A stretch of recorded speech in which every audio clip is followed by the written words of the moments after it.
I was talking to Jacob about, like, the Ms. Marvel show. And because it's like the third time in a row in the past, like, week. I've been like, dang, they cast, like, actual teenagers. That's cool. And then I went, hold on. I need to say something else. Because it's like the third time we've discussed this very recently. And I was like, shit. Teenagers, nice! It's like, oh, shit. And then in the same conversation, as we're walking into a brewery, I said something. I either made a school shooting joke or like talking about like abducting children. I don't remember what it was.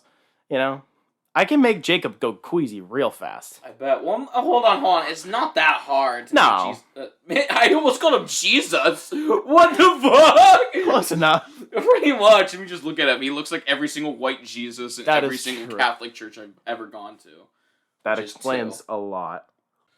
Get on with the show! Why buy a comic that might cost more than a dime? Come meet the brothers who are here to waste your time. Yes, please speak directly into the echoey corner of my room.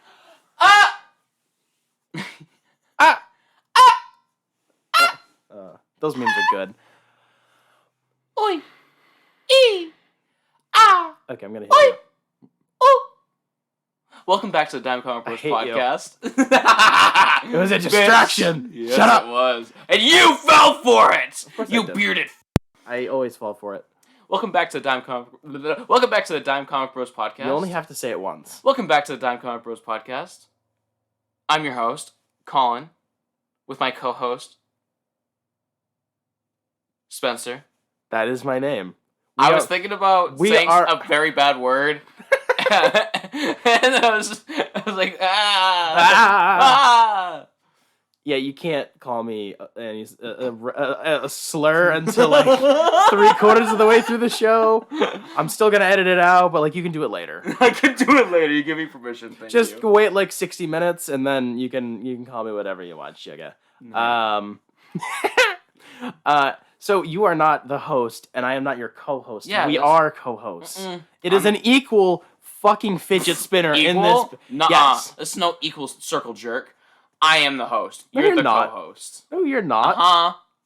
We are a fidget spinner. It is an equal triangle. Do you not remember Free Comic Book Day? Yes. Everyone thought it was an art table, and they're like, no, Collin, you guys point them to me, and then they talk to me, and none of you guys. Yes, I remember. I remember standing there and acting like your security because we ran out That's what you are like every year. We ran out of business cards and stickers, and you're just sitting there scribbling away. I know. Not making eye contact with anyone. That's not true. I did with a couple people.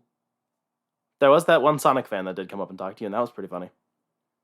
I do remember a couple of females talking to me. Oh, Collin remembers women. Big surprise. Big surprise. You remember I women. remember women. Wow. So this week, clearly we are not joined by Jesus. Jacob is not here. He is busy going on another secret mission undercover in the Catholic Church. Nice. He's just popping up in random buildings with hanging on the cross, pretending to be Jesus. Yeah, why not? I'm sure he gets a good workout in trying to flex his shoulder muscles and keep up on the thing. He's He's getting a good workout in. He's having fun. Yeah. He's trying to pick up a Catholic girl. It's not that difficult. This is true. Say it with me now. Catholics are whores. Well, Jacob is just desperate. It's okay. Well, yeah. I mean, we'll give him head pats when he gets back. Yeah. He's living out his Daredevil fantasies right now. Does he have a cane and he's just got like sunglasses on, red tinted ones? He's got a cane and he's just slapping the legs of like women his age. He's like, oh, sorry! That's a good leg. That's a good leg! That sounded good. Let's follow this one. Ooh, that sounds muscular. Let's follow this one. Muscle mommy? Where are you? Oh my goodness. We're not horny this week. I was thinking more of like he's convincing like chicks to come up to his apartment and like just change in front of him because he's blind. the most Just pulls a Matt Murdock. the most based Matt Murdock moment. Just like in retrospect, that never got mentioned again. It's like I feel like that would have been some interesting drama. Mm-hmm. Oh, It's one of my favorite moments in the first season. It's like, oh, Matt, you little shit. You little fucking Catholic pervert. See, Catholics are whores! Yes, well, definitely Matt Murdock. Anyways, originally we were going to talk about this book with all three of us because Jacob's the one who actually recommended it. But Jacob is, again, busy picking up women. So, we are discussing Wytches, which is spelled with a Y instead of an I. So it's Wytches. It's Wytches. It's They're Wytches. They're Wytches. Nope, Wytches. I hate you. I love you. It's a 6-issue limited series written by Scott Snyder and illustrated by Jock. It was released in 2014. It is under Image Comics. The colorist is Matt Hollingsworth, one of the besties. So basically, it follows a family, the Rook family, as they move to a new town, trying to get away from some weird family secret and stuff.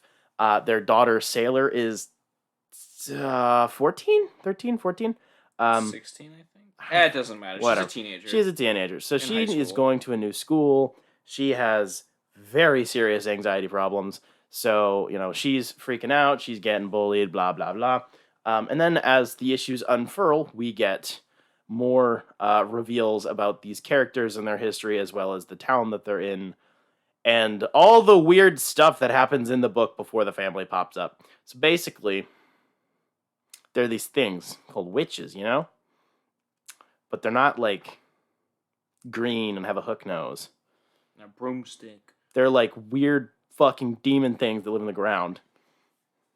They're They're referenced. They're speculated to be a different branch of evolution, right? Is that what they so said? like it's a different branch of evolution, and they know like different sciences that we do not understand. They can smell your balls. Yeah, they can smell your balls. They can They- smell the fear that in your tucked balls. I mean, I can smell your balls normally, but that's just because they're You like it. your. No, that's just because they're your you balls. have my and sense. Yeah, no, it's because your It's balls because smell. you really like them. No, it's because your It's balls because smell. you can hear them from across the way. 'Cause your That ears is are so true. You can big. hear the balls clapping together. No, you can't because your ears are so big. I can. Dumbo I over here. can tie them in a bow. So this was something really random that Jacob found, and then he's like, "I have thoughts," and then he went and found me a copy for like $4 at a Bull Moose. Wow. Used. It's in phenomenal shape. I can't believe the cover price is $10. Yeah. So this is done in Jock's typical what the fuck is this style. I have still never found a good way to describe it. It has heavy inking, heavy shading. It's really scratchy.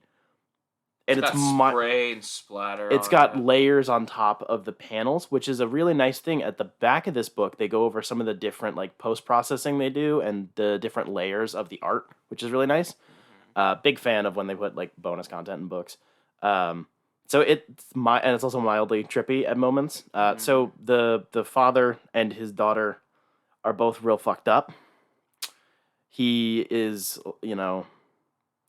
the usual self-insert character of any comic book writer.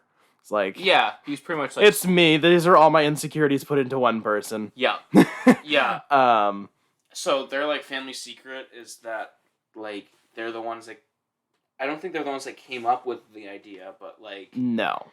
they're the ones that had this long history of a child in the family was supposed to die and be given to the Wytches, but he somehow reversed it and made his mom pledge to the Wytches. It was, so I don't remember her name, but it's the mom's like great-grandfather. It's the mom's grandmother. Yeah, so it's like it's her secret. It's not a family secret. And so it's like this weird generational thing.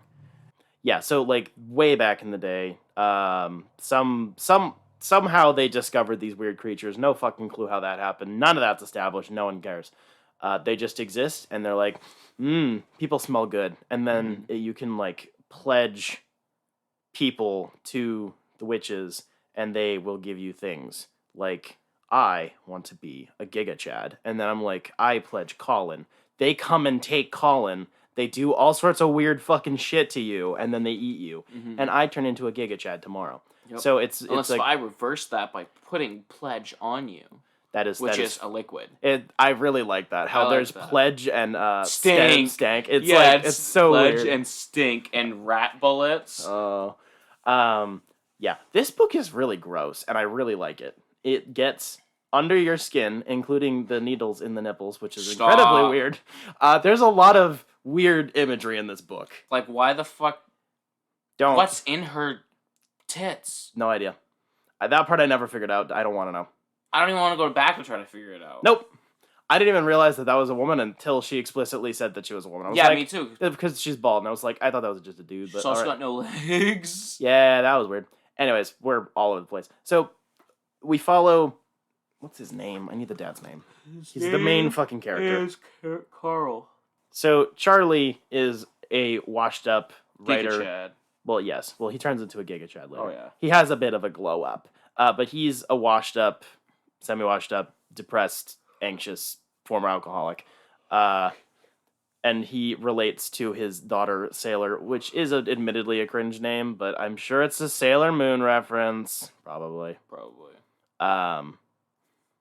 About, like, being riddled with anxiety and anxiety and Ritalin. Anxiety. So they have bonding and stuff, and the story is like entirely non-chronological, but they get chased by witches. They take the child. They take the child. They bring her in the ground, and then the dad is like, "I'm a get her." And then he gets the child, and then they go back up. Stink on him. Yeah, and then the mom's like, "Psych! This is all my fault." And then they kamikaze the fucking house, and then she runs away. That's like basically. This is a really simple plot when you actually boil it down. Yeah, I really like it because it's almost all like interpersonal drama and like non-chronological flashbacks and weird storytelling stuff. I like it. Like the amount of callbacks inside the narrative to itself, like Charlie always having matches on him, and one time his kid notices when she was younger, like, why do you always have matches? And he's pulling off some fucking Boy Scout, like, was being prepared for stuff. And then now, as an older teenager, she has matches and they come in handy. It's like, like stuff like that's really nice. And then there's a loose framing device around the book, kinda, about the book that Charlie's writing. He's like trying to sort out the book, and it's at the end, the conclusion, because he's resolved some of his emotional problems, and his relationship with his daughter is better, and all the happy feels and stuff. He like finishes his book, and he like dedicates it to his kid. And it's about like not being an alcoholic and blah blah. It's really nice. It's about not being an alcoholic. That's basically what it is. It's like, my child brought me back from the abyss. Now here's a children's book about it that has none of that as actual content, and it's all analogy. I don't know. Like, this is a weird book, but it is a weird book. Collin, talk about the art. Because as soon as I say anything about the art, you're gonna scream at me. I don't like the art. Really? No, not really at all. Wow. It's good for the book because it's gross Hot and fucking proportions are fucked at times. I don't like the splatter on the pages, but it works with the book because the book's supposed to feel surreal and weird and kind of messy, and it's supposed to feel gross. Like, this book feels like there's been stink and pledge just rubbed all over it. Oh, yeah. And it makes sense, but, like, right here, that's for sure fucking stink. Oh, yeah. But for the most part, I don't like the art. I wouldn't want to see it again unless if it's in a volume 2 of Wytches. Wytches. Have you read anything else that Jock's done the art for? No. Really? Probably not. Weird. Strange. He's doing a Batman book. Yikes. Wow. I don't know. I get he's not the most popular dude in the world. I get why people don't like it sometimes. It's not always right for some things, and he doesn't always have like the post-processing and the stains and stuff. It looks like he's better at drawing fat people. What do you mean better at? Like, the proportions are better, or like he enjoys doing it more? It looks like it's a different art style in general. Okay, I kind of see what you mean, actually. I don't know. I really like when it does stuff like this where the backgrounds kind of fade out. There's probably a term for it. When it's where they're it's just color. they're semi-abstract backgrounds because that's not like relevant. It also saves on time and energy, but like Yeah. it puts the action more in focus. I really like that. No, yeah, I like that too. That's almost in like every comic. I like it when they do that. Because It's just something he does a lot. Busy. There is some strong color theory going on in this book, and I like it. But just the most horrifying thing in general is it's just the fucking trees. It's not even the witches themselves. Yeah. It's when they're like in the trees and they're like, I'm gonna pull your body into the tree through a small hole. That was awesome. That looked awesome when that happened to Annie. Nasty. I don't know. Just the horror in this book for me works really well. Yeah. It's not. No, it works really well. It's not jump scary. It's not even necessarily like gross out horror, even though that's a lot of it. It's more grotesque. Mm-hmm. It's like a train wreck. Like you want to like you still want to look. Like looking at the witches' designs. It's like that. Some of the random places they pop up. I couldn't help but just stare at the like witches. This. It's like, what in the actual goddamn fuck am I looking at? Mm-hmm. But also, that's disturbing. I want to look at it more. Because I want to figure out, like, the dimensions on these things. I think that's where the really heavy inking and shading is awesome. Mm-hmm. Is, like, you can't totally tell, like, all of the dimensions on some of the characters. Like, the witches. You go in the back of the book, and you can find the sketches and a lot of different designs that they had. That's where the proportions work, where it's, like, it's not supposed to be proportional. No, Monsters are great because you can make them look kind of like whatever, and it's totally okay. Yeah, there's also a lot of like diverse designs between the witches. They're all different. Monsters also look better when they're hidden. They also look better of course. You don't show most of them. That's the whole point. Yeah. Is that you don't show them or like really at all. Yeah. Because that just absolutely affects. If you show someone a monster, it's just a dude in a rubber suit. Yeah, typically. I don't know. There's just something like even with the I really like the design that they did pick. The other ones are really cool. But this one, I don't know, like the original concept I think is really nice. It's it's more humanoid. But like this, I don't know, every single panel, I'm like, can I see the whole creature that's not covered in shadow? I want to tell how tall it is. I want to tell how wide it is. I want to see, what the fuck does its skin look like? And then it's a lot of close-ups on the face and they're coated in shadows and it maintains the mystery well. Even though it does very clearly show, like, a lot of it in the beginning. Like, there is no... I don't know. The opening sequence is fucking disgusting. I love that panel. Mm-hmm. With the hand around the face getting pulled into the tree. Just fucking gross. The book got under my skin before I even met the family. I was like, yee! Mm-hmm. And then we have the backstory with the other kid that was pledged by the mom. Ugh, she was awful. So nasty. Disgusting what she was trying to get Sailor to do. Yeah. People be like that. And then it's like, and we're going to pull her into the tree. Thank God. Backwards. Good. And it's just, whew. Anyways, I enjoyed the pace of the book. It's very, if this was a screenplay, it would be like barely 90 minutes. It's a very short speed through movie. Yeah. It's tight. I read it like 40 minutes. Yeah, there's like nothing on top of it. There's the plot, there's the general story stuff that's running in the background. There are flashbacks and blah, blah, blah, blah. Nice. There's a lot of symbolism, but it's not like, it doesn't focus on the extended mythology. It establishes what you need to know, and the rest of it like doesn't matter. It's like, they exist, they do this, here's the stuff you can use to defeat them. This is the stuff that they like. This is how you do that. And, like, that's it. Mm-hmm. It's nice and simple. They don't go too far into it. It just focuses on the relationship between the Charles, Chuck, if you will, and Sailor Moon. Every single time I read her name, I was like, it's gotta be a Sailor Moon thing. Good book. I quite liked it. I'm gonna read it again at some point. It falls into the line of horror that I enjoy. Also, I just love the cover. The cover has, I don't know, it's an actual good impression of what the book feels like, kind of. It's the woods with the kid in the middle, and there's blood coming out of a tree. Yep. Oof, much good.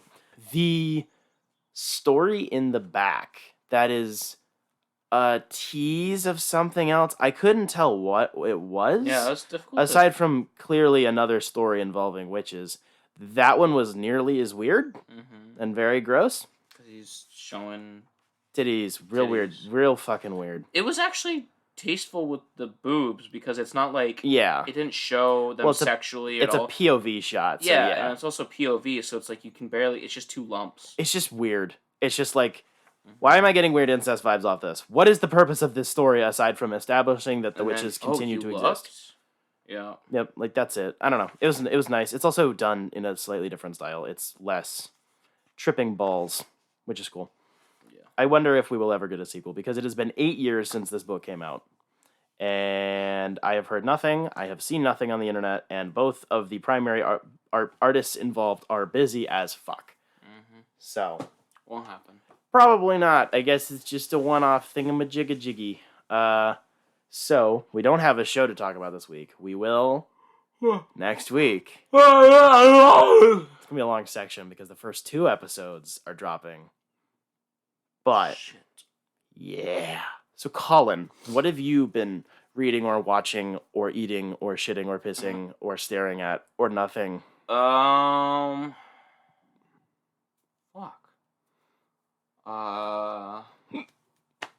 It's hard to remember what I've been rereading shit, so it's hard to remember if I actually did like talk about something already or not.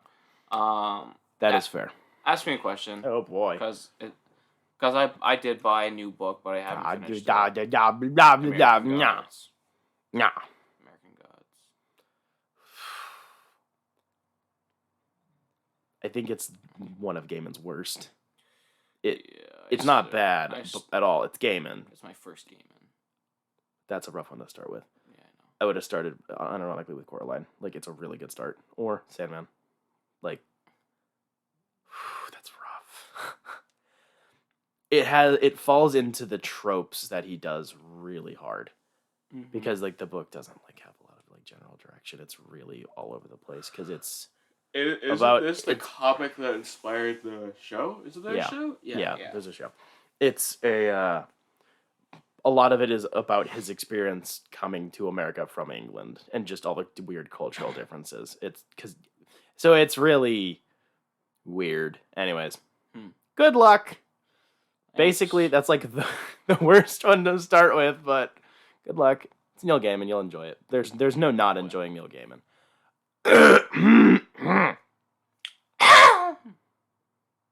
Sorry, I had to clear my throat. Sure. Ask me a question, big boy. I'm thinking. Think harder. I'm thinking with my thinking cap. Thinking with your feet. I always think with my feet. I know you do. Oh, speaking of feet, Jacob had a lot of thoughts on the fact that now that I've seen Mom 1,000 times, and there are feet shots in the movie. Yep. Like, it's not just a coincidence. It's not like, oh look, they happen to be barefoot. It's like there are like frames where they just like track feet. It's like directed by Quentin Tarantino. Anyways, who is your favorite legacy character from the big two? So from Marvel and DC. Marvel and DC. So a character that has carried on the mantle of another character, whether temporarily or long term, iterations. So not the original Flash or characters who have called them Batman. Yeah, not Bruce. Anyone else who's been Batman. Terry McGinnis doesn't fucking count because it's a cheap answer, you motherfucker. It does count, but I'm not going to use Yeah, that. no, it's cheap. It's not cheap. It's obvious. Well, yeah, you ask a cheap question, you're going to get obvious fucking answers. I don't know. Do you like Jane Foster Thor more than you like normal Thor? Like that. Any character who has carried on the direct title. So I wouldn't know about that because I'm only finished the first book. Okay, but that's my point. I'm giving you an example. I know. So I guess with Marvel, because I'm trying to think, because every time I do shit like this, I accidentally only think of like the basic superheroes, and I forget about like really good ones that I really like. Yeah. I think for Marvel, maybe Miles Morales, because I just really like him. I think he's fun, and I I don't know. I just think he's fun, and he definitely has the whole like, cares a lot about the world and the people that he loves, like He's how mo- Peter is. Yeah, he's like Peter but cranked up, but He's less of like- a nerd. He's an Peter? He's an art guy. Okay, so yes, there we go. So there's also this. He's an art guy, so I relate. So he's like Peter, less of a nerd, but also is able to juggle his social life with being Spider-Man. He's a lot better at doing that. He is better at, which that is good. damn 'cause Parker luck. If you're a legacy character, there's high hopes that you're better at certain things than the last. but not too it's much like, because then it feels weird. well, yeah, no, like obviously he's still gonna have a hard time like juggling, it's a but like tightrope. he's still better than Peter because Peter cannot help himself, No, but to help every single cat in the tree. and Peter's like, He literally. "Yo, can't I'm help engaged himself. right now, but like Black Cat wants to go out. We should like go rob a bank or something." Yeah, so he can't even help himself. Peter's fucking retarded. He is. He so is. His first instinct when he's there's a panel where he's like this where he's got caught with this like bag. I don't know what was in the bag. It was like something, and he got caught with it in his hands. And he's like, "What do I do? What do I do?" His head's like, just figure out something." And he grabbed the bag. He threw it out the window. And he's like, "Why did I do that? Why did I do that?" Yeah, I genuinely don't know anyone who doesn't like Miles at least a little bit, Yeah. especially since Into the Spider-Verse they've moved some That's of what got me some of the into it. characteristics from that into his comic version. Yeah. Because that was a strong improvement. His original comic one is solid, but he's gotten better. Yes. And it's like it gave him more of a unique flair. Yeah, so there's him, and so for DC, that's a little bit difficult. Channel your inner Jacob and say Azrael. Oh my fucking word! I don't think he's. He probably would, just for Anyway. the shits and giggles. So just for a lack of can't remember, I think it might be Young Justice's Aqualad, Ooh. because especially where he is in Young Justice Phantoms as Aquaman, Yeah. also the leader of the Justice League. I am Aquaman as the leader of the Justice League. I'm very Who with you would've on that. thunk? I'm very with you on that one. That one is just such a good improvement. Like, especially with how they show how Aquaman, like the original Aquaman, is like, dude, you're like such a better Aquaman than me. Yeah. Also, my wife is such a better king than me.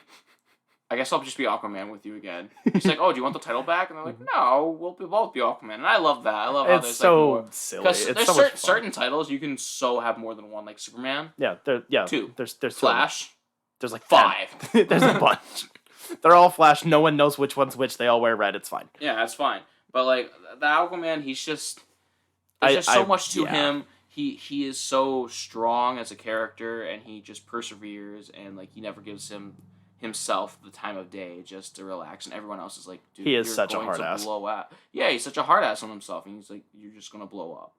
Yes. And I don't know. That's one of my favorites. That's also one of the characters that made its way back into the I might be mistaken. He might have originated in the comics and they just did like a big overhaul for Young Justice, but I believe the Young Justice version has basically come full circle and is now in the comics near wholesale. Yeah. I think they did like switch around the names or something like that. I don't remember. I'm very loose on my Aquaman lore because there's been a bajillion Aquamen and Aqualads and whatever. But like, yeah, that's a good pick actually. Thank you. I remember when that was when like watching that episode, I was like, dude, fucking promote. I'm in charge of Batman and I'm like 18.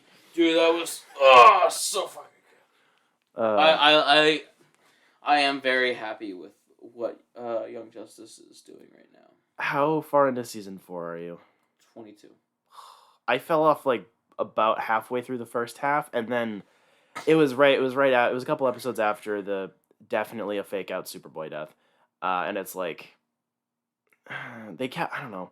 The show's getting so busy. We talked about it then. I was like, it's so much, and it's so murky. What's what, and it's like, could we just have a straightforward fucking story that doesn't take up the whole season? So I understand your problem, but the thing is, it does feel messy when you're first watching it. But after like once you take a minute, once you take a break, like I took a break for a couple episodes to come out, And I thought about the episodes. I'm like, okay, this makes sense. You have to think about it. They're all individual stories. Yeah. And like we just had a New Gods storyline. Yeah. Now we're on to Richard Grayson's storyline. Oh boy. 22 is where we start with him. Oh gosh. And they're finally figuring out that Superboy's not dead.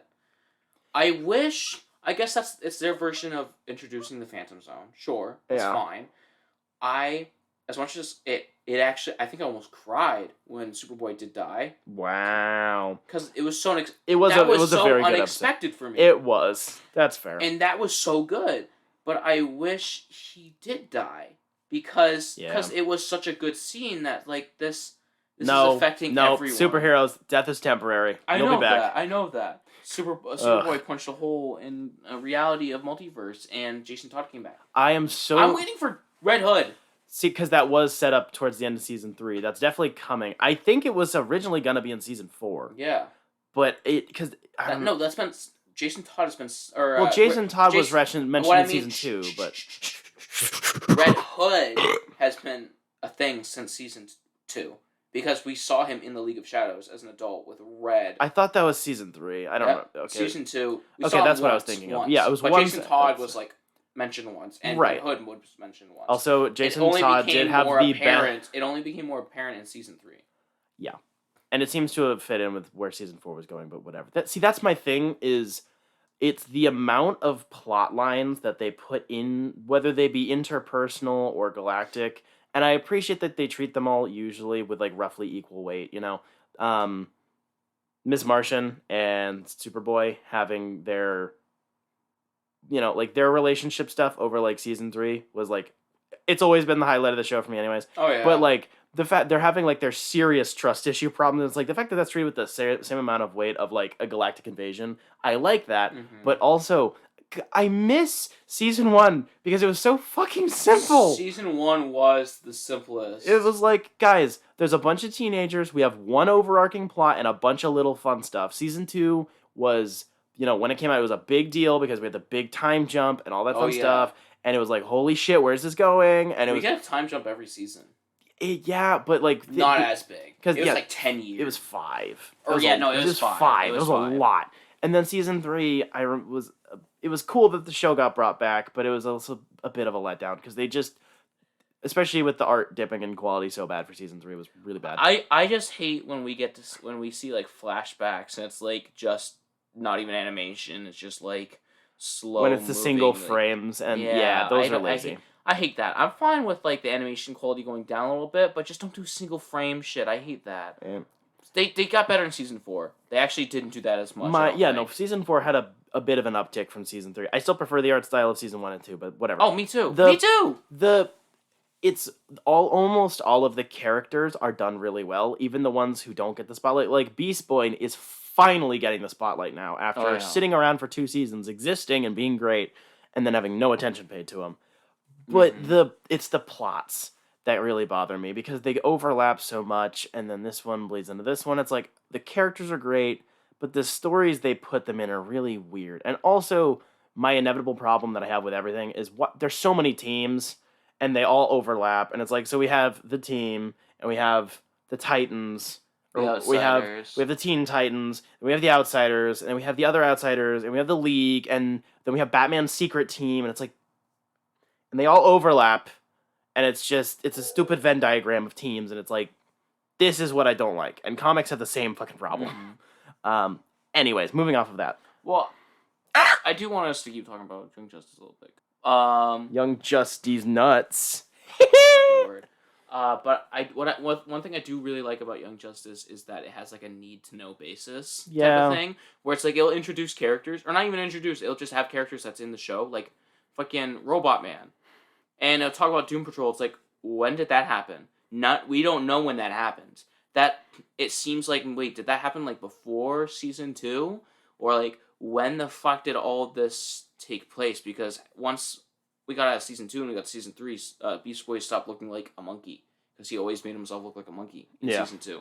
Yeah. Monkey. Which was kind of funny. I don't know why, but whatever. Funny 14-year-old kid. And I just like how if you don't know who this character is, that's fine, because it's not like they do a huge thing. But if you do know who this character is, it gives you such a like. Wait, when did this happen? How did their relationship start? When blah blah blah Yeah. blah, and you can create your own little like narrative, you know.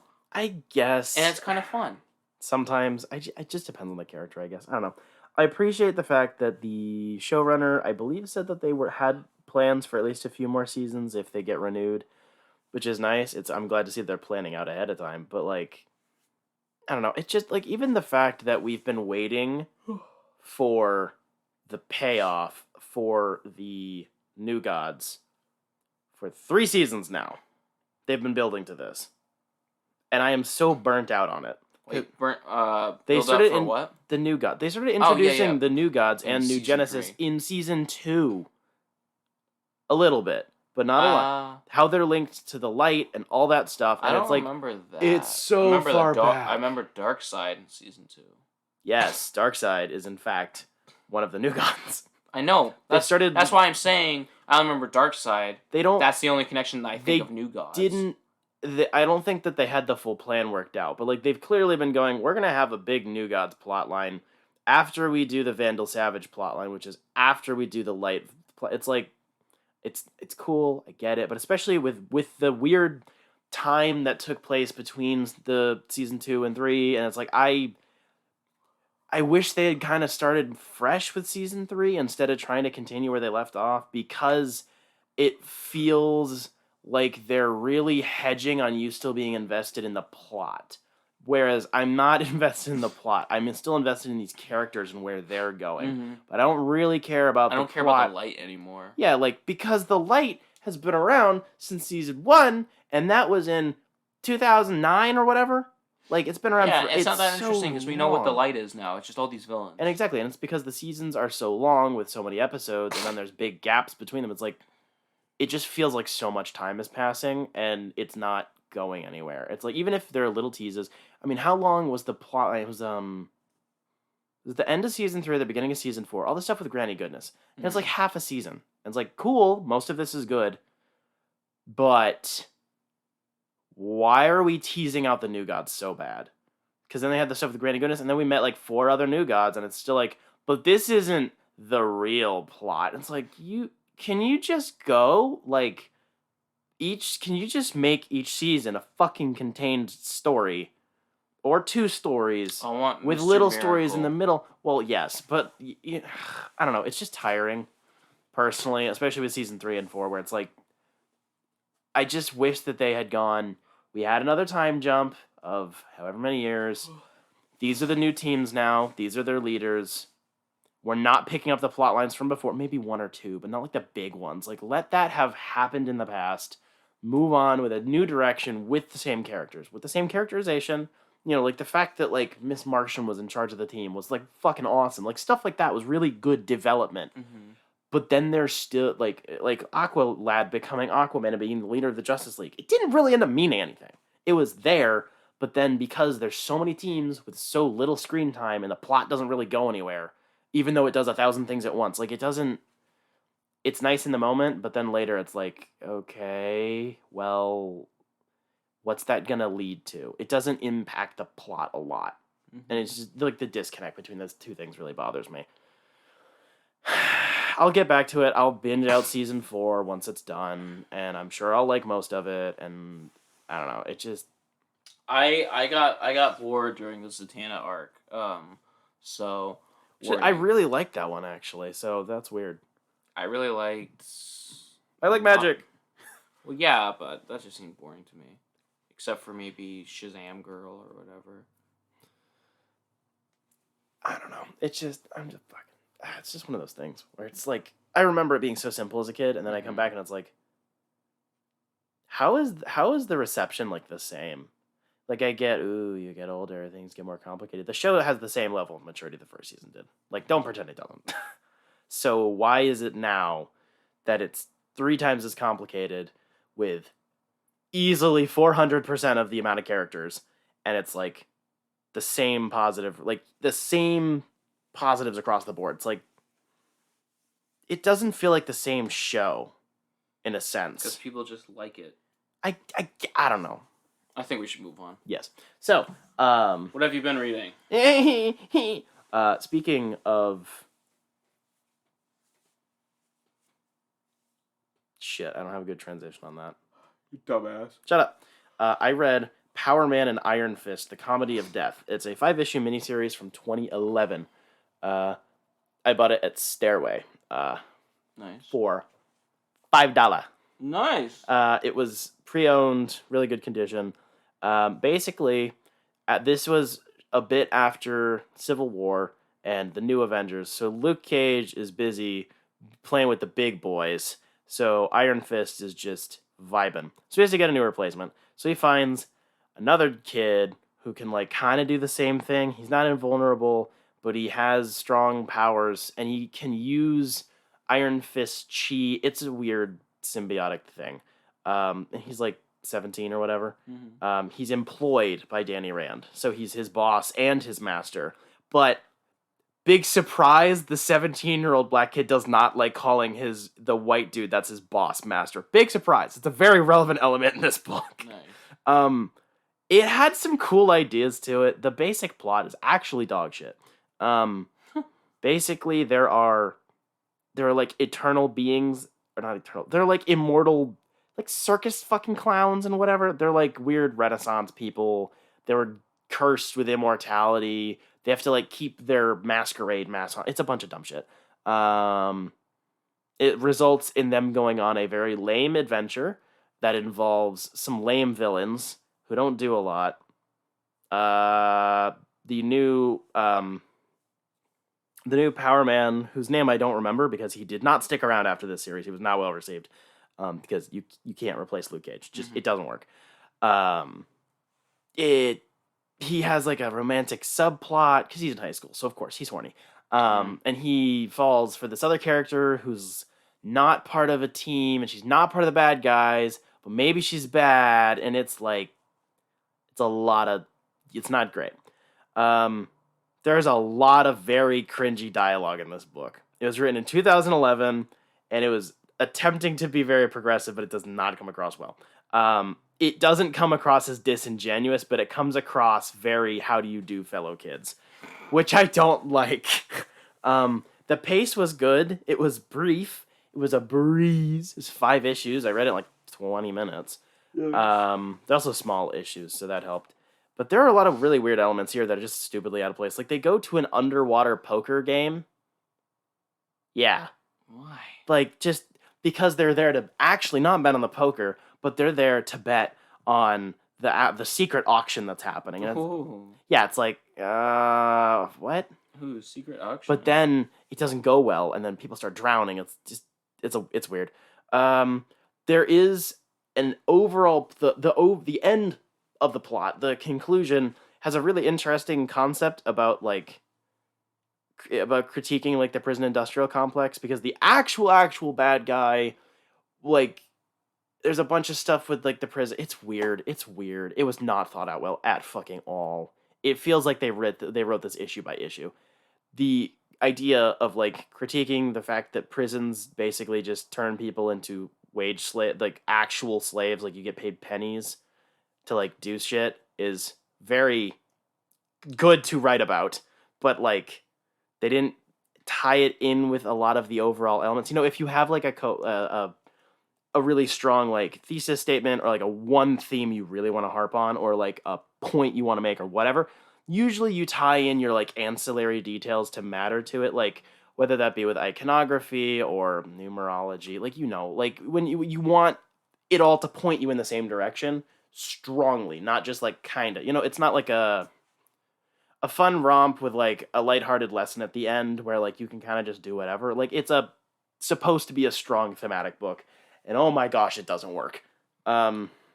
Big sad. I do not remember who wrote this or who arted it. I don't want to throw their names through the mud too bad. There was some interesting ideas, like having to try to replace Luke Cage and the different relationship dynamic that they would have, because Danny Rand would then be his employer, and he's trying to find a young dude. I don't know why. That's a little sussy. I don't know. It was worth the $5, but I would not have paid more than $5 for this at all. Yeah, real weird. So, sir, Collin, Yes. favorite Flash costume in all media. Oh. Doesn't matter which version of the Flash it is, or what continuity, Fuck. or anything. No holds bars. All Flashes that have ever flashed. That doesn't sound good. Okay. All Flashes. Who is the best looking Flash? And why is it the Red Death? Oh my god.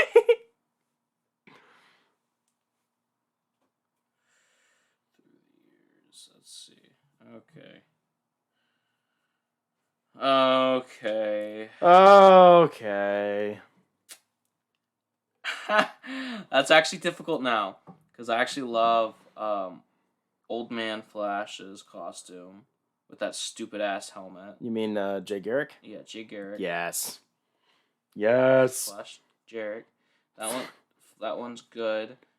He's not. Is he the first Flash? Yes. In the comics, he is. Yep. He is Golden Age Flash. Fun fact, in case you didn't really know. Barry Allen was like the kickoff to the Silver Age. Like he was the big boom that kicked off the Silver Age of like we're gonna reinvent characters, we're gonna have new origins, we're gonna have new versions that like so what we think of as our Flash was like actually the big boom to get into the Silver Age. It's really fun. Huh, that's cool. So there's that, or it's actually this one. That's actually like my favorite costume. Interesting. So Collin is showing me an image of the main suit from the 90s TV show. So this is the only time I've noticed that like fabric mask, superhero mask, and fabric clothing worked. Yeah, usually it's the only time they've ever made it fucking work for a fabric mask. Yeah, usually it's weird. Yeah, and also like the nose opening worked. How the fuck did they do that? I don't know. I have no idea. It's magic. It's also one of the few times where the padded muscles actually look real. Yeah. Like, I know that he's not, like, that big, but it's like, it doesn't feel like they're trying to make him an absolute monster. No, it's like, it's padded out a little bit so he looks better. It makes a nice silhouette. Yeah. So This would have been cool if they actually went to still kept armored. Yeah, no, that's a good design. I don't like the stupid armbands. That's the same thing they do with Spider-Man when they're like, guys, look, it's modern. Oh, we put a black band. It's like, yeah, shut up. I hate that. But really. no, that general design's nice. Yeah. So here is mine, because this is actually what I wanted to get to, is the various versions of these two. Okay, I was thinking about that. Wally West's Rebirth era, red and blue or red and white. Mm-hmm. Sometimes it has like black as the bottom, like it's a gradient from red to black. Yep. And he has the open top. Fucking awesome. It's got the blue lightning, because he sometimes runs blue, sometimes he doesn't. It depends. Sometimes. You know who got the best Reverse Flash? Season 1 Flash. No, strong disagree. That shit was so cool. It's this gradient of the yellow to black. It was fine. My favorite Reverse Flash is such a hot take. It's the new 52 version, which is... I'm talking about suits, not I know, but I mean the suit. It's the Wallace West version. Wallace West? Who the fuck is that? I mean, you know there's two Wally Wests, right? No. You don't know about that? I don't know that much Flash lore. Okay, so in the new 52, when they rebooted the whole thing, they changed up stuff. Talking about the African-American Flash? Yes, because it's all still the same. Wallace? Yes, they're both Wally, and they're both cousins. They're like second cousins? Whatever. The relationship is just it's so funny. But they're not the same person. No, they were originally, because DC didn't know what they were doing with the reboot, it was thought that he was just the same character, they just changed it up, because basically everyone's been fan casting Iris as being POC for like years now, and I'm very down on that, because, oh my god. Being what? Oh, sorry. Yeah, I understood. Person of color. Mommy. She looks so much... When she was a basic white bitch. It was horrible. But no, so they did that, and then later they decided, because everyone missed, because the characterizations for Wally and Wallace were very different, they went back and they said, we're gonna pull Wally West in from like weird time. It's fucking weird Speed Force shit. So then they both exist, and they both exist now, and they both existed for a while because Wally West like fell out of the universe for like 5 minutes there. Because apparently, this is something I've never really understood. Wally West was like a lot of people's favorites for such a long time because he was the main Flash in, I believe it was the 90s? In Justice League, the cartoons. Also in that. He was basically just Barry Allen, personality-wise, but whatever. But it was just a name change. But after the Flash, after Barry died in Crisis, and then they made it Wally for a while, I guess that everyone just really loved that run, like, a lot. Which is fine. So, like, people were, like, butthurt for decades. Like, Wally West, the Ginger, has had the shittiest treatment by DC for decades because he's fallen in and out of continuity. His wife has died. His kids have died. He has more kids. He has less kids. Whatever. Recently, they've been really on point with him, though. He ended up being really key to one of the most recent events. He got the power of Dr. Manhattan for 5 minutes. Jesus. Yeah, that was great. But his... Sorry, I'm retarded.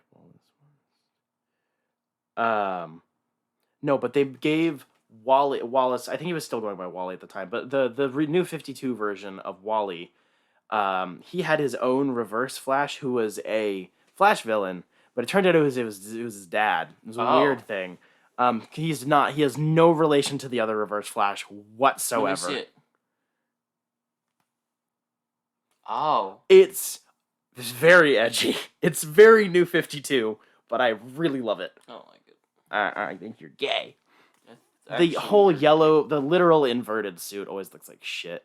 I like the character a lot. I love the yellow. He is, as black. that stupid TikTok you sent me said, he is what Joker fans should be. Yes. He is what Joker fans think they are. Yeah, you know what I mean. It's like, yeah, much better fan group. That of TikTok people. was great. That was funny. Anyways, Flash go burr. Okay. I think we should wrap it up. Yes, I know. I'm going to wrap it. I think we should wrap it up. Yeah, you should wrap it. Yeah. That's what Dad said. Cock in your meat. What? What? What the fuck? Do you want me to talk about a Sean Murphy thing? Because I have 2 Sean Murphy things I could talk about. You're gonna talk about? No, we gotta wrap it up. I only did 1. We did. Okay. We were talking back and forth for so long on like 2 of them. It's a podcast. No, I know, but it's not just like. Fine. You know how this works. Fine. Yes. Fine. Be gay. I will be gay. I know you'll be gay. Honestly, just both Wally and Wallace West costumes are kind of just way better. Because Wallace West has a Reverse Flash inspired yellow, like he has a weird modified version of the Kid Flash costume with the open head. What is it with the open head is so much better. I don't know what it is. I do love the hair flowing. Oh, there's just something about the enclosed dome that usually looks weird. Like, that's the hard part to do on the live action costumes as well. It's the chin and then how to make the dome not weird. That's always the 2 parts they fuck up. So it's like with both Kid Flashes, they're like, just cut the top of the head off. Just let his hair out, it's fine. Yes. Anyways, thanks for listening, retard. This is gonna be a bitch of an episode to edit. I might just have to do it myself so Jacob doesn't have to suffer. No, let him suffer. He's going out and getting Catholic girls. True. We're stuck with each other. Because he's working. Next week, we'll be discussing the news. We got a lot of news already. It's a lot of stuff. We're going to be talking about muscle mommies and lots of other things. And also, we'll be talking about Obi-Wan next week. Because the first 2 episodes are coming out this week. So stay tuned for that. Jacob should be here, I think. I might be here. Collin will be dead. We'll find out. We'll see. Thank you for listening. Feel free to drop interactions, like, comment, subscribe, hit the button, hit the bell, blah, blah, blah, blah, blah, blah, blah. Leave a review on Spotify. I don't give a... Do the stuff. Do a thing, bitch. Do a thing. A big thank you to anyone who does actually listen all the way through. You lunatic. As well as our patron over at patreon.com/dimecomicbros. Jeff Lawrence. Fan of the show. Frenzies, ooh woo. If you want to help support the show, keep the lights on, help us get books at better prices and whatnot, you can give us money directly from your PayPal account into my wallet. Or you can go through Patreon. We have 3 different tiers at, I think, $5, $10, and $15. I don't remember what they are. I made them and I don't remember. You get all of the stickers that we make whenever they come out, as well as copies of all the old ones. So we have a big back catalog of sticker designs, as well as getting your name dropped on episodes. You can get a sketch done by Collin for free. For free. Well, I mean, you have to pay us, but it's free with the tier. It's free with the tier. It's free once you pay us. It's a fucking dog. You also get exclusive access to clips and excerpts from this show, our other show, and the whole segment of Dime Comic Bros Happy Hour, which is where we crack open a beer, or not a beer, sometimes a coffee, or sometimes we just eat food and it just turns into an ASMR session. It's real weird. Where we just kind of unwind, talk shit. Sometimes it's comic nerd stuff. Sometimes it's interpersonal drama. You never know. That is on Patreon. So if you want to be parasocial and find out way too much information about our lives, go ahead and give us money. You also get early access to all of our podcasts, at least by a couple of days. That includes our other podcast, Dime Gaming Bros, which comes out once a month. It's on all the same platforms. That's Jacob and I talking about video games and video game movies and news and a lot of sexual harassment lawsuits, to be honest, because gaming companies just can't seem to get their shit together. Stop touching people. It's pretty simple. Anyways, follow us on Twitter and Instagram for updates, memes, weird stuff. Sometimes it talks about stuff that we don't necessarily talk about on the show. Teasers for upcoming episodes, blah-de-blah-de-blah-de-blah. You know the deal. Videos. Yeah. Visit our website, dimecomicbros.com. Send us an email at dimecomicbros@gmail.com if you want to send us stuff. I don't know why you'd want to, but do that or whatever. We will be back next week as it feels necessary for every movie to end on after the credits. Dime Comic Bros will return. And as everyone else in the theater screams, no shit, we're going home now. Goodbye. Bye. Well, Colin's leaving my house. I live here. You know. Yeah, I do. No. I live inside your mom. I lived inside my mom longer. That's true.